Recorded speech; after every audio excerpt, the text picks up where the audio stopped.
Yo, Big C in the house. You know the name. Fin Posse Podcast. Changing the game. Fins up high. Feel the aqua and orange. Miami heat blazing. We scorching the floor. Marino the tour. We stacking the saga. Legacy deep, call it football nirvana. Big C, break it down, got the stats in his veins. Play-by-play knowledge like he's calling the chains. Fins flying on the field, opponents feel the blast. Tyreek cheetah speed, leaving DBs in the past. Waddle with the wiggle, defense with the clamp. Aqua drip so clean, whole squad's the champ. Tune in, Big C, got the mic on lock. Fin Posse Podcast, it's the cream of the crop. Breaking news, hot takes, repping the block. For the Dolphin faithful, it's the one-stop shop. Fin Posse. We the voice of the fans. Miami stand tall, got the world in our hands. Best podcast, yo, ain't no debate. Big C, big vibes, setting it straight. The Fin smash, call it Aqua Tsunami. X locking routes like a South Beach Armani. O-line holding strong, trenches like a fortress. Big C dissected, no stack goes dormant.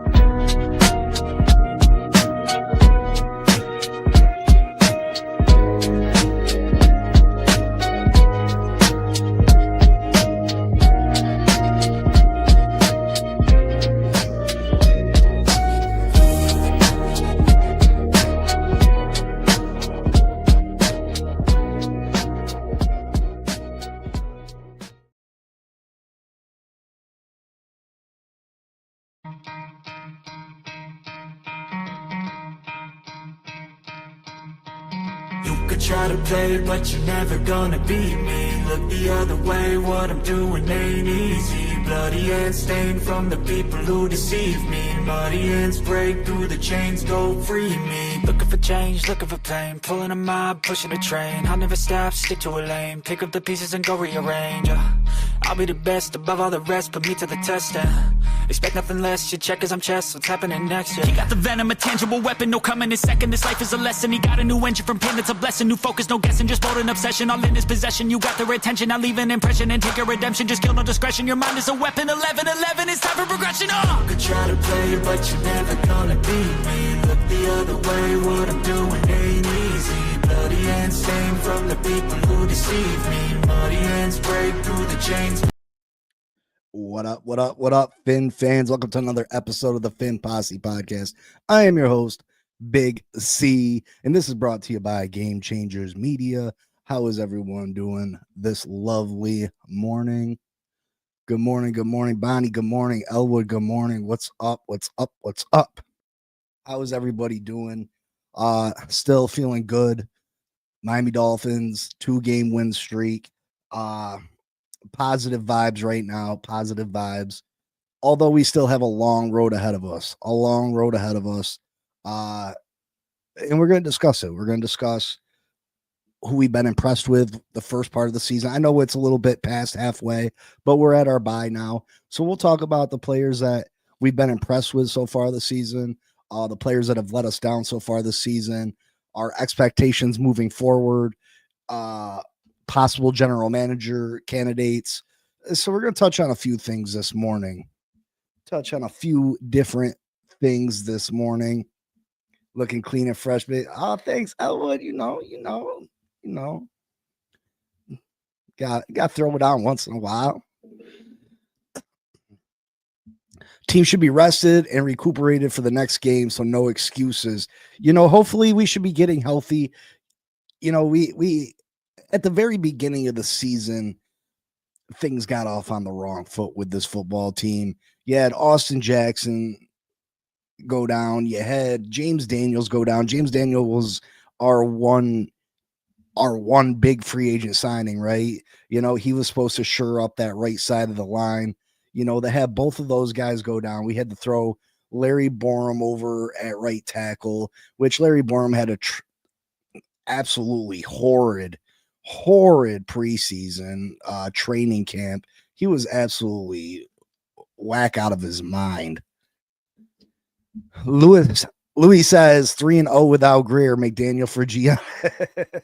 I don't know about that. But Mike McDaniel really got under my skin this past week. I've been a supporter of Mike McDaniel.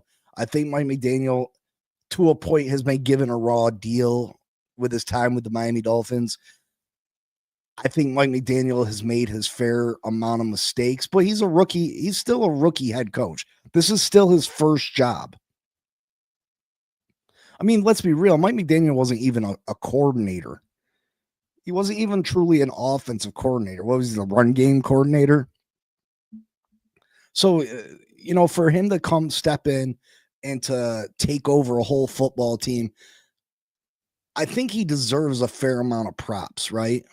I think he deserves a certain amount of flowers for the job that he's done. A lot of people didn't want anything to do with Tua, even at the beginning. A lot of people had their thoughts and feelings about Tua's potential, even at the very beginning. And Mike McDaniel came in here, and I think Mike McDaniel's done a very good job with Tua Tagovailoa, designing an offense that strictly fits the strengths of Tua Tagovailoa. So I think Mike McDaniel has done a fair job. Yeah, has he made his mistakes? Yep. Last week, not kicking a field goal in the final 2 minutes of the game when we have a chance to go up and take the lead. That was a head scratcher. I had never seen an NFL coach not take the lead in that situation. All the years I've watched football, you always take the lead. You got to take the lead with less than 2 minutes left. I think that's an unexcusable, no matter what reasoning he's giving for why he did it. Oh, well, they get the ball, they'll be able to travel down the field, blah, blah, blah, blah. Whatever reason that he gives is not good enough. In the final 2 minutes of the game, you kick a field goal, you take the lead. 100%. 100 times out of 100 in that position, you take the lead. I don't care what you got to say. I don't care if your defense hasn't stopped their offense all day. You still take the lead. What's up, Blake? What's up? I know other people have their opinions. Well, we were going to leave them at the 1 yard. Listen, that was almost a disaster. They moved the ball down the field. They got into field goal range. They just happened to miss the field goal. Like, the game was over. I thought we were going to lose. They moved the ball down the field. They got in kicking range. Yeah, it was a long field goal, but they had a chance to win the game instead of tie the game. That's the difference. If we would have kicked the field goal and kicked it off to them, and they drove it down the field, and they kicked a field goal, it would have still been tie game. The game would have still been there for us to win. But we put ourselves in a position that a field goal beat us. So I think that was a terrible. You play to win the game, and to win the game, you take the lead. That's my opinion.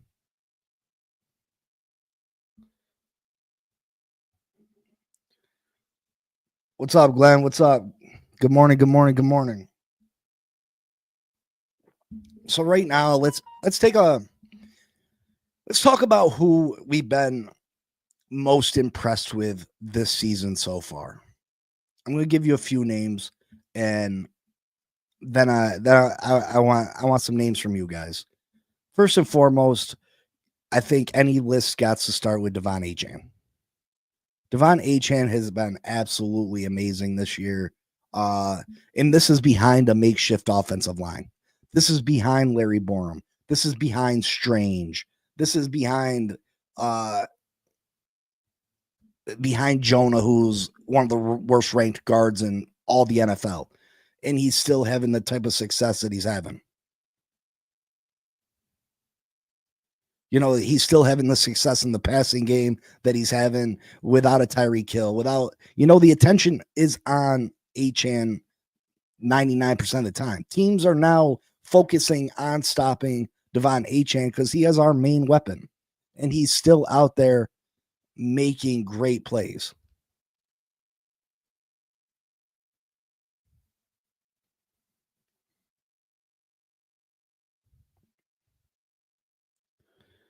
He's been absolutely great, absolutely phenomenal.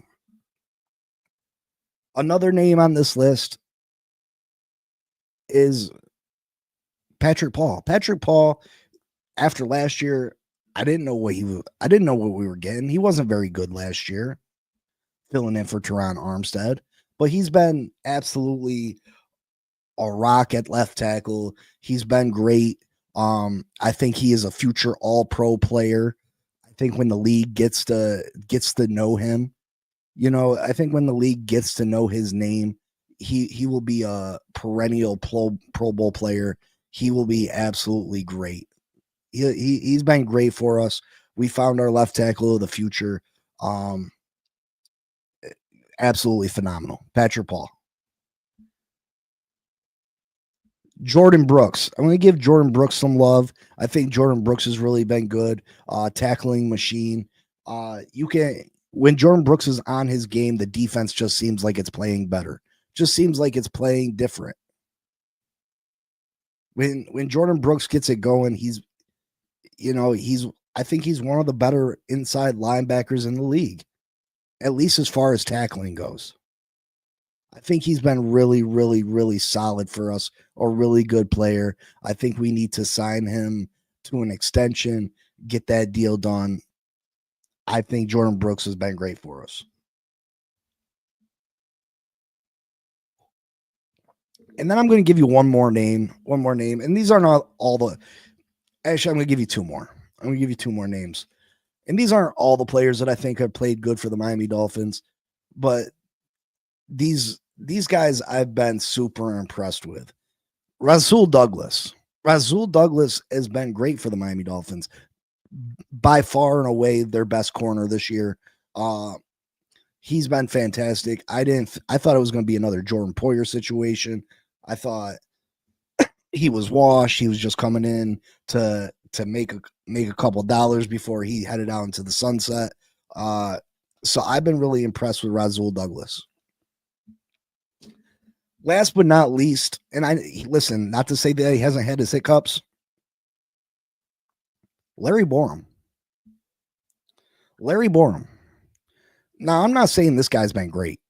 Not by any stretch of the imagination. But Larry Borum's been solid.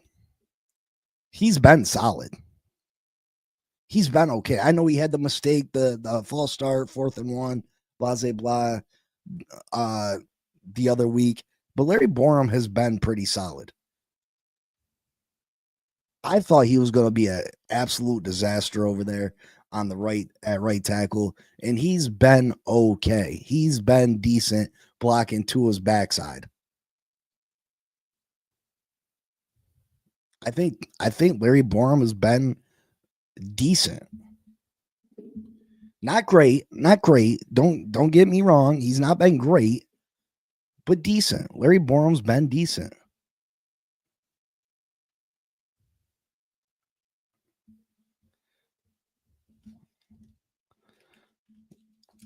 All right, Glenn, I appreciate that.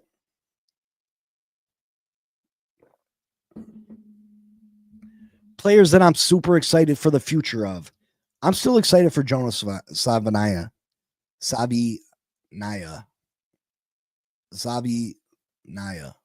I'm still super excited for Jonah. Kenneth Grant has started to make plays. Go back and watch the tape. Again, Kenneth Grant isn't going to necessarily be the guy that has all the tackles or all the sacks, but Kenneth Grant affects the game in different ways. Go back and start watching the tape. Watch the in-depth. I don't know the rules about getting shot down by YouTube for showing plays. I know I tried to show some footage one time and they straight shut my channel down. Listen, the footage is out there.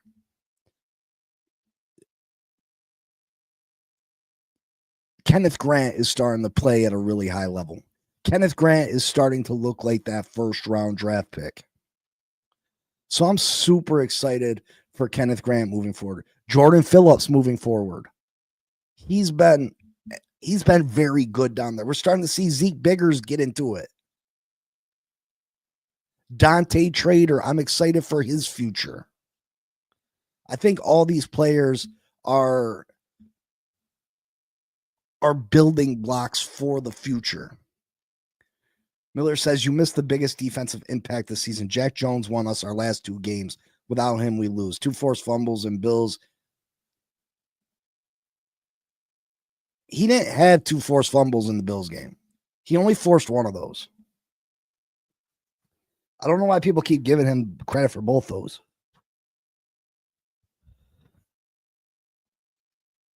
Listen, Jack Jones has made he's made game-changing plays the last 2 weeks. He has. But Jack Jones has cost us games too. That's why I said at the beginning of the year, Jack Jones is that player. He's going to make some great plays and he can look like the top corner in the league one week, and then the next week look like the worst. I don't think he did, man. I could have swore it was Jordan Brooks that caused the second one.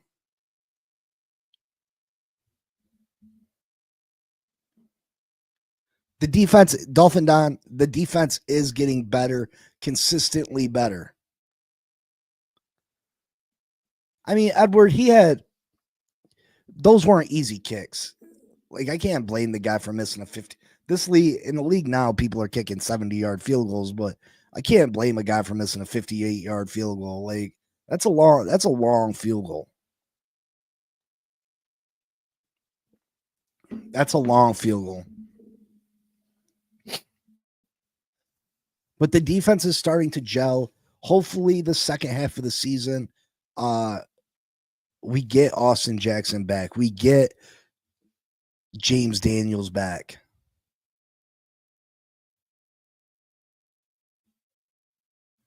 I think we need to scour the free agent market and bring in another receiving weapon. I really do. Hopefully, Darren Waller comes back. Because we're going to need everything we got to make a run. And I know that it's a long shot. And a lot of people, I think I lost some subscribers because I'm talking about a playoff push. But I think you got to discuss every avenue. Do I think it's realistic that we make a playoff push? No, I don't. I think this team has too many issues to seriously think that they can make a run. They've been far and away too inconsistent. And I know that they've won 3 out of 4. And that's great, and I'm super pumped about it. But you gotta talk about the different things that can happen. Listen, this team, I wouldn't be surprised if they lost every game, but I wouldn't be surprised if they won every game left on their schedule. That's just the way this team plays. That's the way this team plays. We went out there and laid eggs against teams like Carolina, teams like Cleveland. But we go out and we beat the Buffalo Bills.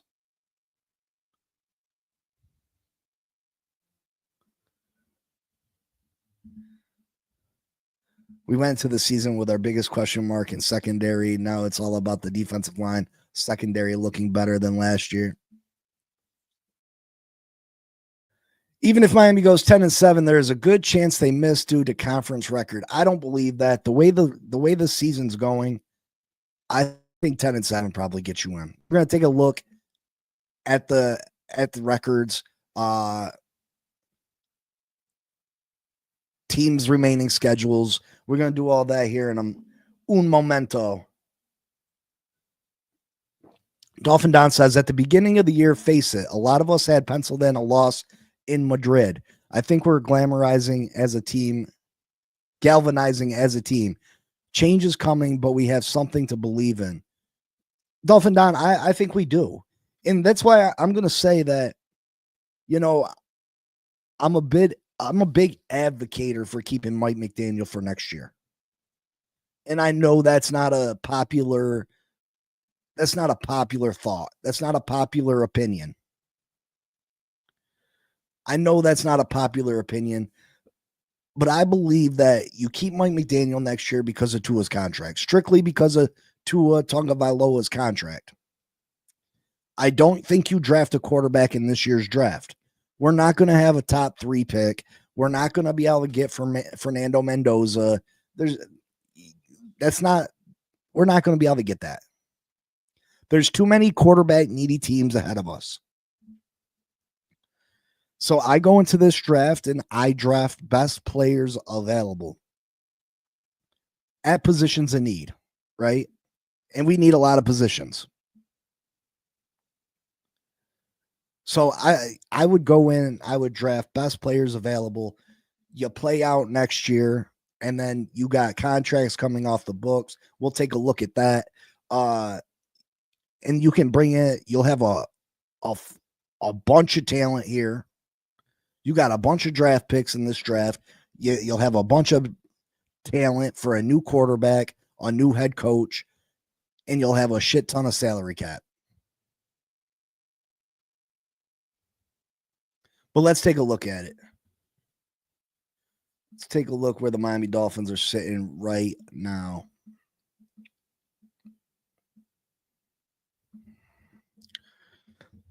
So if the season ended right now, we've already dropped down to 11th in the draft, sitting at 4-7. Yeah, we're liable to drop even farther, probably to that 16, 17, 18 range after the next 2 weeks. Again, we're not going to be in a position to take one of the top quarterbacks in this draft. We're just not. You got to think Cleveland's going to possibly take a quarterback, depending how Shador looks the rest of the season. New Orleans, the Jets, the Raiders, Arizona. All those teams could be in the market for a quarterback. Every single one of them.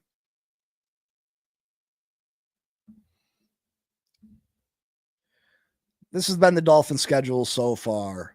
We lost the game, Indy, to start off the season. They blew our doors off. Then we lost at New England, a heartbreaker, a game that we had a chance to win.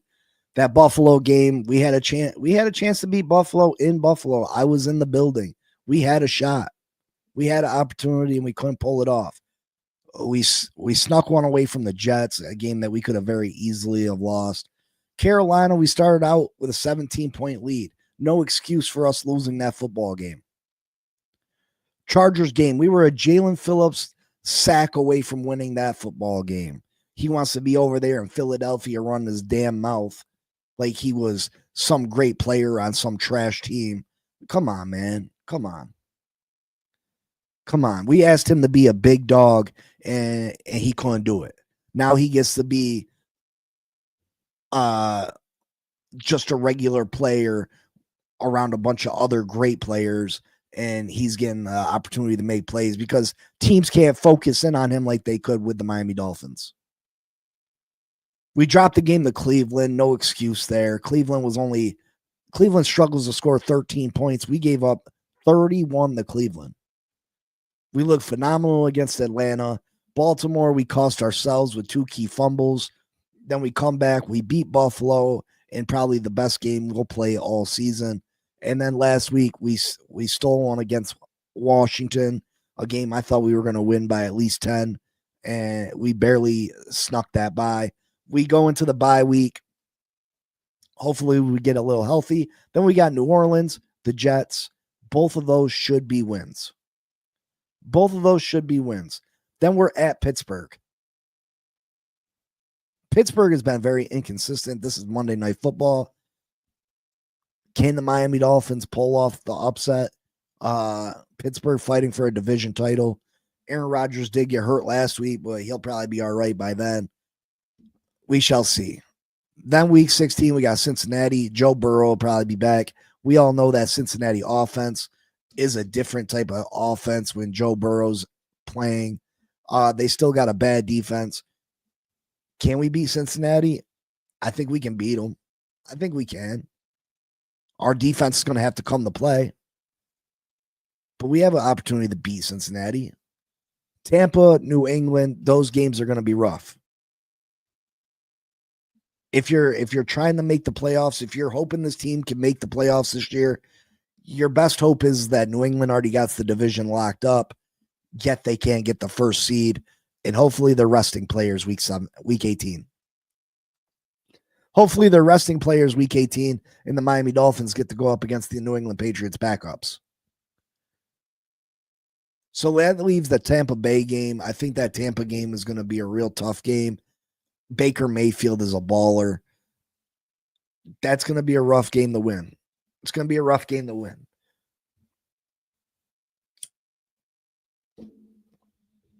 Nothing is going to be handed to these Miami Dolphins. This is not going to be an easy path. They don't, we have a couple real winnable games left on the schedule, but we got some games that we're really going to have to fight. We're going to have to fight and play really good football if this team wants to make the playoffs.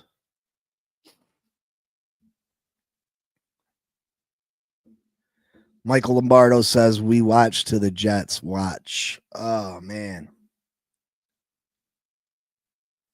Any position of need that you would prioritize with the first round pick?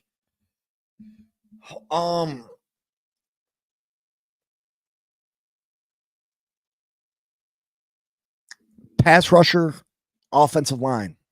Pass rusher, offensive line, or if the number one corner available is there. I think that's the way you got to go. If there's a player like a Michael Parsons, just a dominant pass rusher available, I think we need pass rusher help. Bradley Chubb's probably not going to be here next year. Chop Robinson's been semi of a disappointment. Obviously, we traded Jalen Phillips away. We need to be able to get after the quarterback. We need pass rushing help. Offensive line, obviously you got Daniels. Hopefully he comes back and plays at a top level.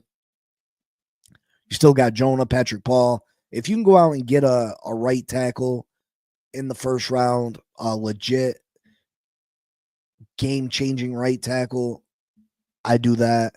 And then cornerback, obviously we need corner help. We need a lot of corner help. We need a lot of secondary help to be in general. Any of those three positions, that's the three positions on attack in this draft in the first 3 rounds. We need receiving help too. We need to get some more weapons. So, pass rusher, right tackle, corner, and receiver, I think are big areas of need for this team.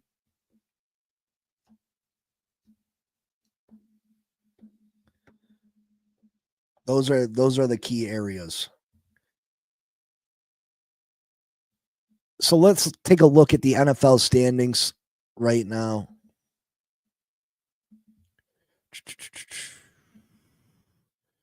Let's take a look at the standings where everybody's sitting right now.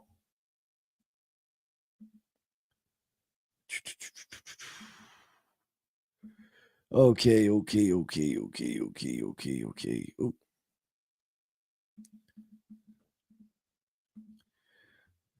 Let me see if I can make this a little bigger for you. All right. Let's take a look at the standings. So New England's sitting at the top of the AFC East at 9-2. Buffalo trails them at 7-3. We're 4-7. Jets 2-8. Jets. The Jets are dead in the water. Not worried about the Jets. In the AFC North, Pittsburgh 6-4. Baltimore 5-3. Cincinnati 3-7. Cincinnati's a team that if we beat Cincinnati, we can cross them off that playoff mark, right? We'll have the tiebreaker with them. No big deal. The AFC South, that's a division that, they got to play each other, right? These teams got to play each other. They're going to suffer a bunch more losses. Indianapolis is far and away the best team in that division, sitting 8-2. The Jaguars and the Texans, those teams are going to lose more games.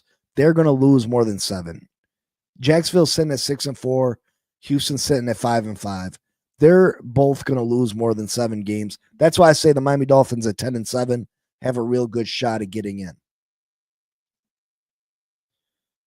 Jacksonville and Houston, I believe, will both lose more than 7 games. And then you got the AFC West. The Denver Broncos sitting at 9-2. Chargers 7-4. The Chiefs 5-5. all three of those teams are going to be fighting for a playoff spot. Again, Kansas City only needs to lose 2 more games, and they're at that 7 points or 7 loss criteria.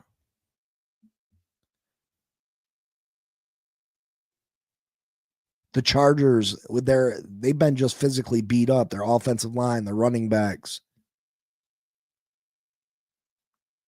they could lose 7 games. Now let's take a look at some of these schedules for these teams that we're in competition with, or is playoff.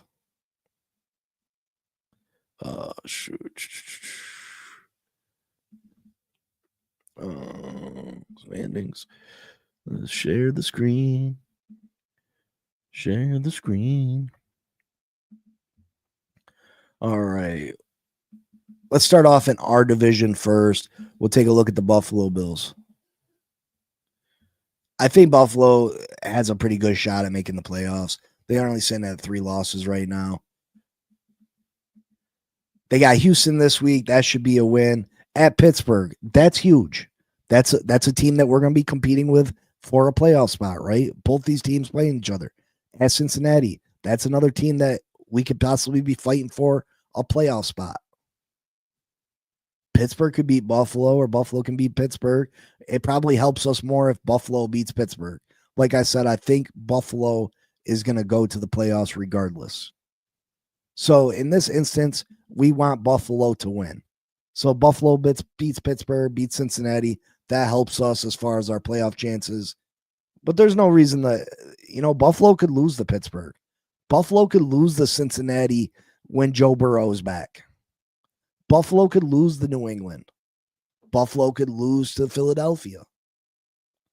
That's 1, 2, 3, and a possible more games that Buffalo could lose. That would leave Buffalo sitting right around that 7 loss.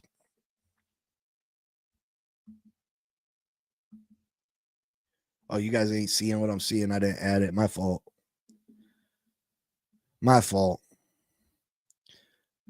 All right, so we just did Buffalo's schedule. My fault. You'll be able to see him going forward. Here, I'll run it back down real quick again for you.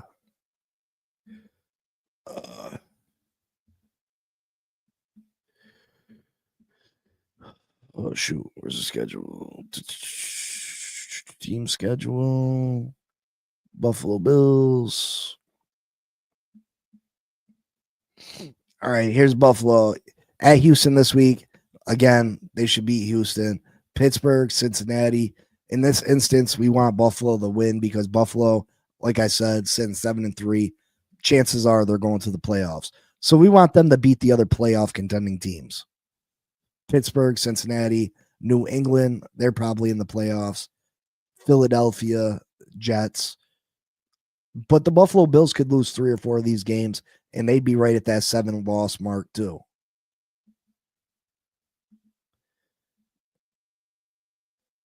Okay, let's do the Pittsburgh Steelers now.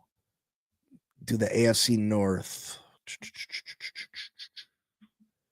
Pittsburgh Steelers. Where you at, Pittsburgh? Okay, Pittsburgh Steelers. What I say their record was 6-4. Were they sitting at 6-4?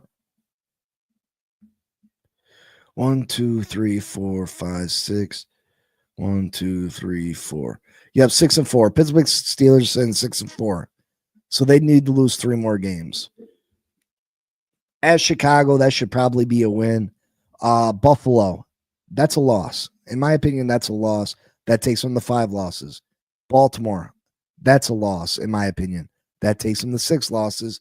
Then you got them at Miami. We have to win out. We'd have to win out. That takes them to 7 losses. Then they got Detroit and Baltimore remaining. Pittsburgh could lose 8-9 games. I think Pittsburgh could lose 8-9 games. And I wouldn't be surprised.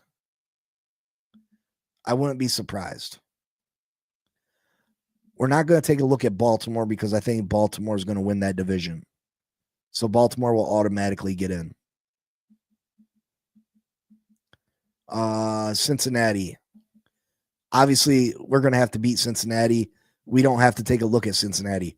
We have a head-to-head with Cincinnati right now. Cincinnati's got 7 losses. We beat Cincinnati and win out, we'd get in. The North. Jacksonville, or the South. Jacksonville Jaguars. What are they sitting at right now?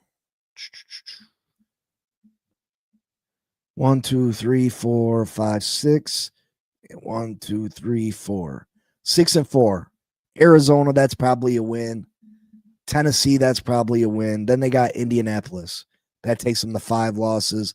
They got the Jets. Denver, that takes them to 6 losses. They got Indy again. That takes them to 7 losses. Again, Jacksonville should lose at least 7. That'd be a tiebreaker situation. Tiebreaker situation with the Jaguars. Who's the other team in that conference? The Texans. Houston Texans. Texans are 5-5 right now, but they got Buffalo. That's 6 losses. Indianapolis, that should be 7. KC, that could be 8. Chargers, Indianapolis. This team could lose 8-9 games. So Miami can beat them out for a playoff spot. And then we have the AFC West. Let's start with the LA Chargers. We'll say Denver wins that division because they're quite a few games up. 1, 2, 3, 4, 5, 6, 7. 1, 2, 3, 4. Chargers are 7-4. They got the Raiders. That should be a win. Philadelphia, that should be a loss. That's 5 losses. KC, I think KC beats them this time around. That's 6 losses. Then you got Dallas, Houston, Denver. Denver should beat them. That takes them to 7 losses. Dallas can play with anybody. Possibly 8 losses. 7, 8 losses for them.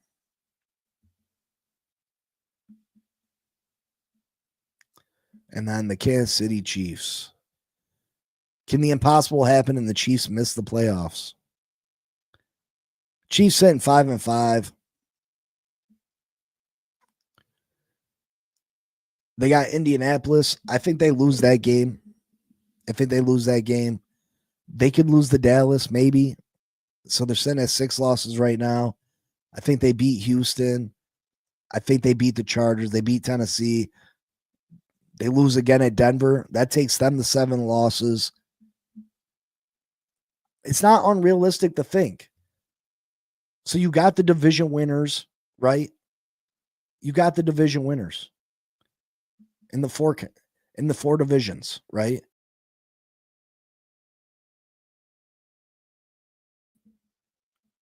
You got the 4 division winners. You got Denver, Baltimore, Indianapolis, New England. I think Buffalo gets in. That's 5. Every other team has an opportunity to lose 7 games. Every other one of them.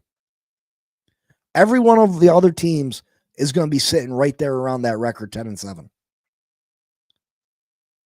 Do I think the Miami Dolphins make it to 10-7? No, I don't. I don't think we make it to 10-7.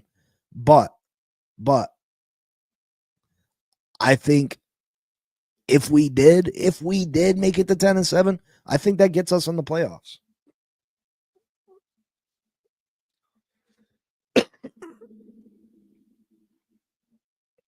I mean, the Jags do have the easiest probably road to but I think they play Indianapolis twice, right?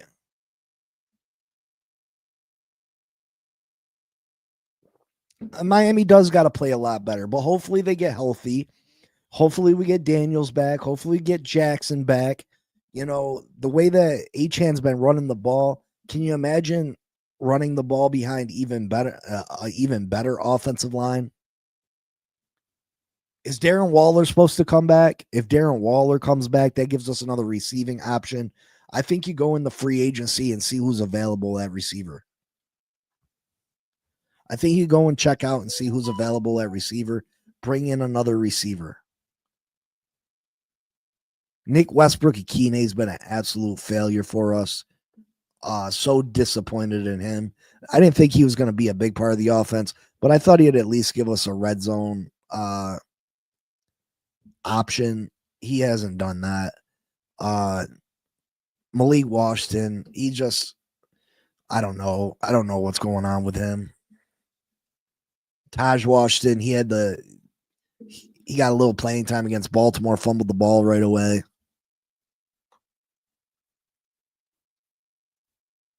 We need to get another wide receiving option. We go and bring in Cedric Wilson. Like, come on. Well, I mean, you want any of those playoff teams to lose, right? You want the Chargers to fall. You want this. How many teams make the playoffs? 8? Is it 7 or 8?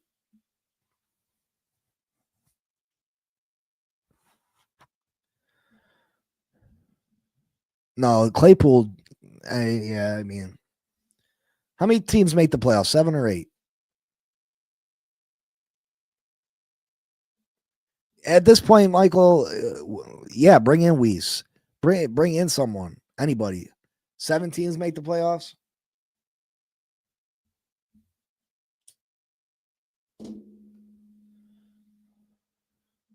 So again, Denver, Baltimore, Indianapolis, New England, Buffalo. Let's say the Chargers. The Chargers are sitting with the next best record. Everybody else is going to be right there. It's going to be right there.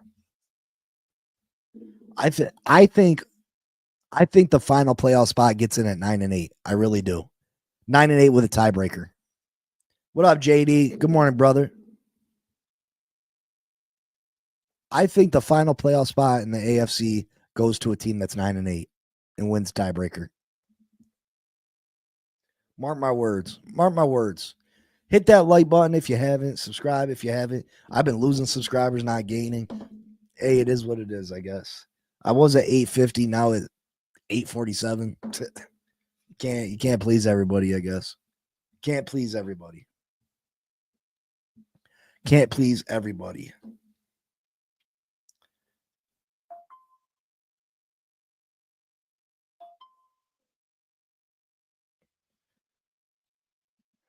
So again, hopefully we get healthy over the bye.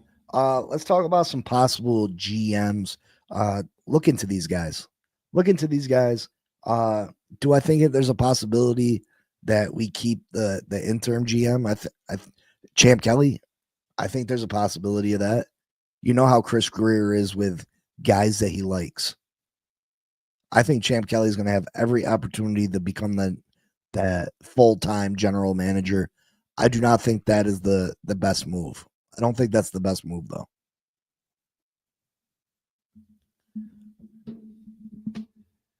But here's a couple names that I'd be interested in. I'd like the Miami Dolphins to bring in for at least an interview.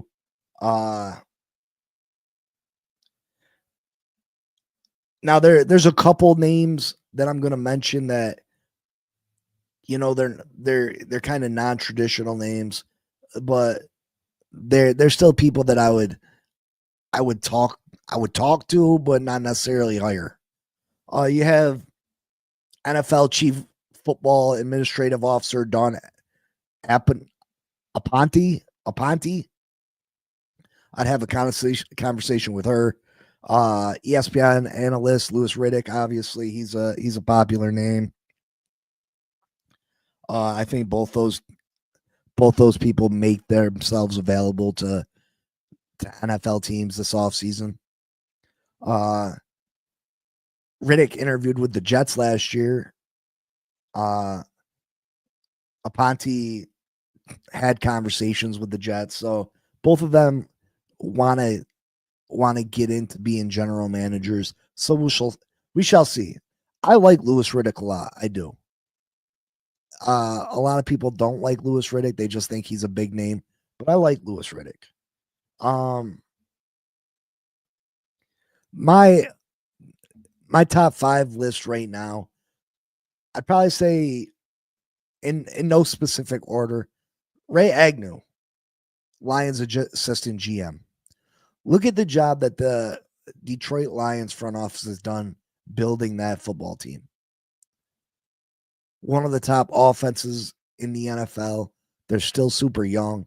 One of the top defenses in the NFL. One of the top teams in the NFL.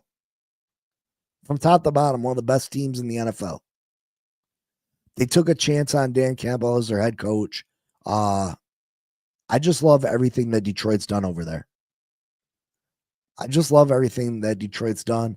If Jared Goff could be a little bit more consistent in big game situations, Detroit would be a legit Super Bowl contender. And the fact that they've built that Detroit Lions franchise up to be the powerhouse that it is right now says a lot about the front office. So, Ray Agnew has a lot to do with that. He's a former player. He's Brad Holmes' right-hand man. He has a lot to do with the success of the Detroit Lions. He was a former player. He's a player development guy, a scout, and now an executive. He brings like a Ozzie Newsome type presence as a leader. Ozzie Newsome may be the greatest general manager of all time, to be honest. The things that Ozzie Newsome did with Baltimore, absolutely phenomenal. He has a great ability to judge and evaluate players on a personal level, and something that's been highlighted by everyone who's been around him. Like I said, it's obvious to see the job that the Detroit Lions have done. A lot of they're pushing out a lot of young head coaches. Look at Aaron Glenn took the job with the Jets, Ben Johnson with the Bears. They're pushing out head coaches. They got a real good thing going in Detroit, and Ray Agnew has been a huge part of that.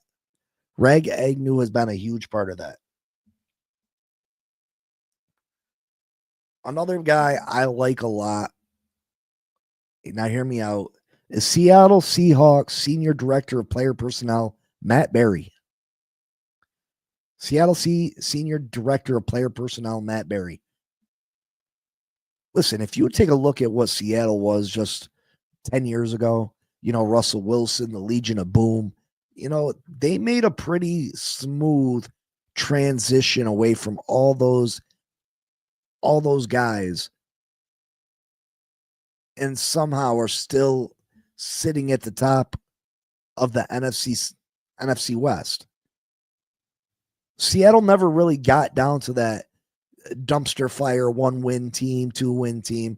They were able to continually rebuild. They shipped Russell Wilson out. They were able to rebuild with the Russell Wilson picks. They were able to move on from the Legion of Boom and very quietly build a team over there that has been very successful. Even this past year, moving on from DK Metcalf and Tyler Lockett, they just continually move on from players and fill them in with new players, and they've been great.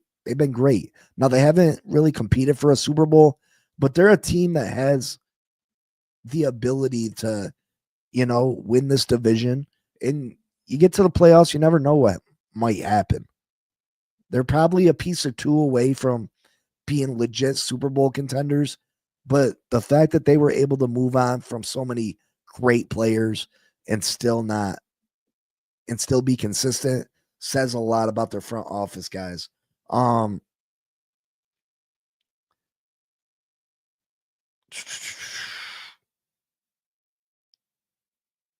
He's long been seen as general manager John Schneider's secret weapon as a road scout.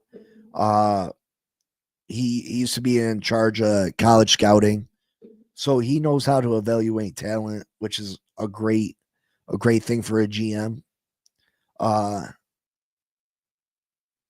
Very organized, very detail oriented guy. I like Matthew Berry a lot. Another guy that's high on my list for possible GM guys is Chiefs assistant GM Mike Borzingi, or I don't know if that's how you say his name. Borgonzi. This is a guy that's long overdue, should have been a candidate for a general manager position. He has helped GM Brent Veach build this football team.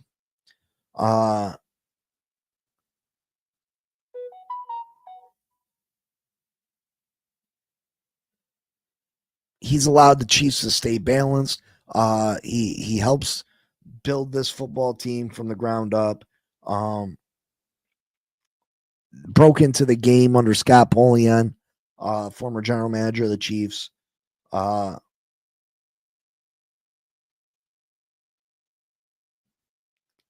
Chiefs speak for themselves, right? Chiefs speaks for themselves. One of the great organizations in the NFL, constant Super Bowl contender.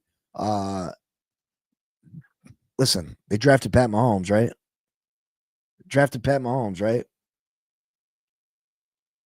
Another guy in the Chiefs building is Chiefs Senior Director of Player Personnel, Matt Bradway.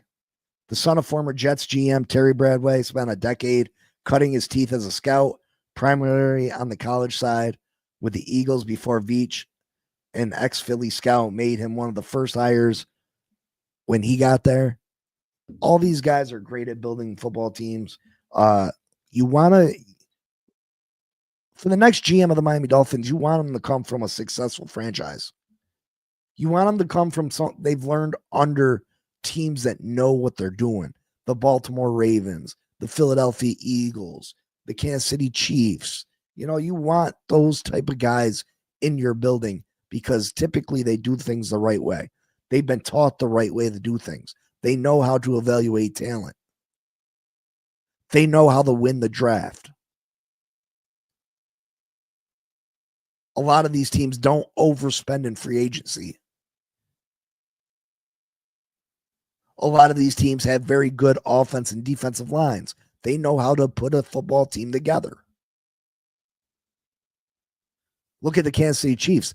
They were willing to move off Tyreek Hill because they knew they had a very good offensive line, a very good defensive line, and they could still win without Tyreek because they knew how to build a football team.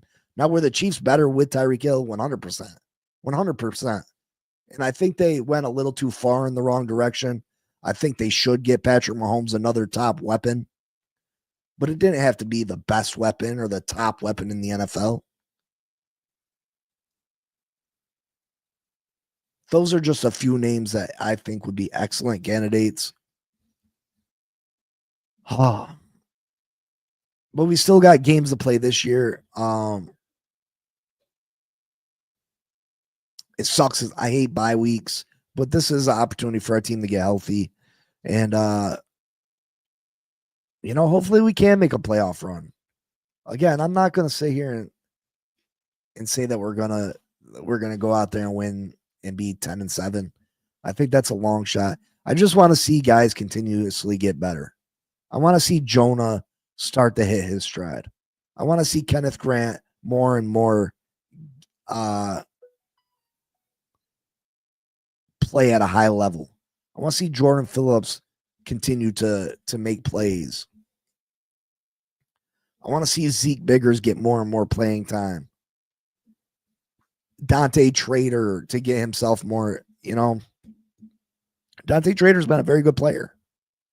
I want to see these guys continue to elevate their game in the second half of this year.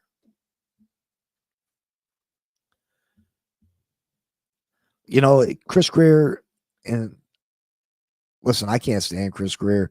I was super excited when we moved on from him, but I think Chris Greer did do an excellent job in this year's draft.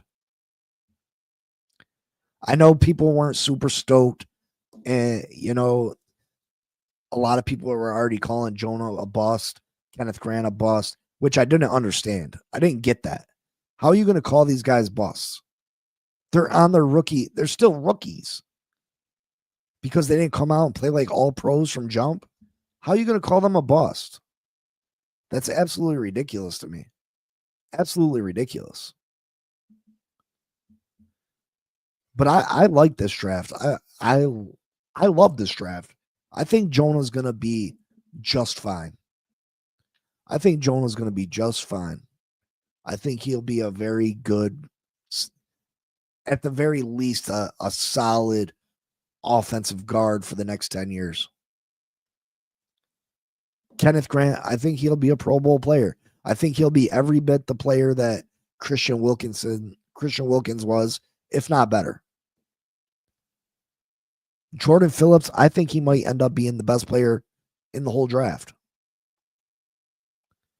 This kid's young, strong, got great technique. He's a student of the game. I think he could end up being the steal of this draft. Dante Trader, he could end up being our safety for the next 10 years. And that's what I'm talking about. You go in the next year's draft, you continue to add pieces. That's 5-6 draft picks from last year. And then you add in Chop, you add in Devontae Etienne, you add in Jalen Waddle, and then you go into next year's draft, add another 6 players. That gives you 12, 13 building blocks to build moving forward.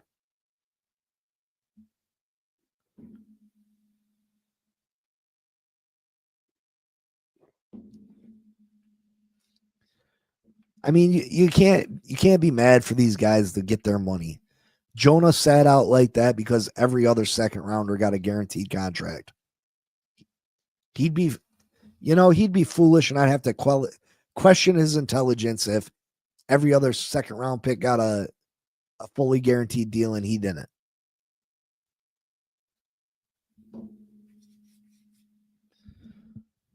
But there's still a lot of season to play. We want to see these guys continue to grow. That's the key. That's the key. Winning games is great, fine and dandy. But again, growth for our young guys is what's really crucial. That's what you pay attention to. Try to forget the scoreboard to a point. Concentrate on these guys. Watch the game inside a game. Pay attention to what's going on that offensive line instead of following the ball, perhaps. Or at least go back and watch the replay and slow it down. Maybe Kenneth Grant doesn't have 10 sacks or 2 sacks and 10 tackles, but go back and watch his game. Maybe he freed up someone to go get 12 tackles. Maybe he freed up someone and ran a stunt so Bradley Chubb was able to get a sack. You got to pay attention to those things that don't show up on the stat sheet. Because Kenneth Grant is starting to do those things. And he's starting to do them more consistently. I'm telling you, we got a real one in Kenneth Grant. I think Kenneth Grant next year makes the jump that Paul did this year. You know, Patrick Paul wasn't a great player for us last year. And then he got here this year and he was phenomenal. I think Kenneth Grant makes that same type of jump. And I'm hoping Jonah does too.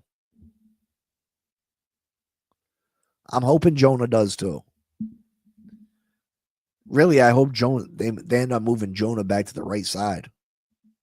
I think that would make Jonah better right from the jump. He's never been a left guard, never in his life. So why bring him in and make him a left guard? Makes no sense. But that's above my pay grade, right? I'm just going to continue to support this team, continue to hope these guys get better. Hope that we go about things the right way this time. Hopefully we bring a real intelligent football guy in that knows how to build a football team, that can build us a winner, a consistent winner for the next 10 to 15 years. Hopefully the next head coach is the right head coach. Hopefully the next quarterback is our quarterback that we've been dying for since the days of Dan Marino.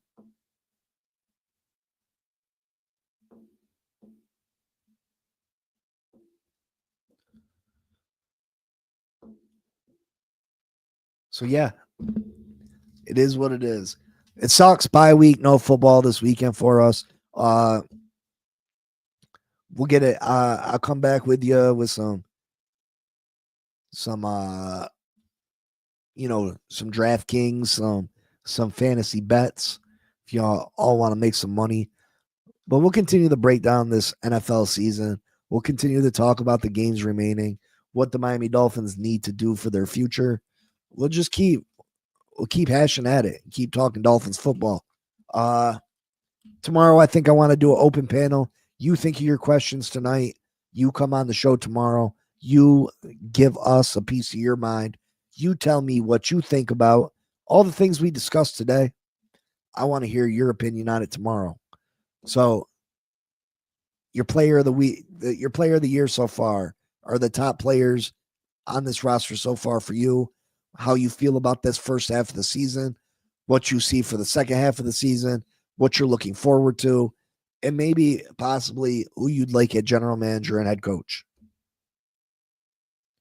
That's your homework. That's your homework. I want to hear from you guys tomorrow, so be ready because I'm dropping the link early. I'm dropping the link as soon as we get in the door. I want to hear from you tomorrow.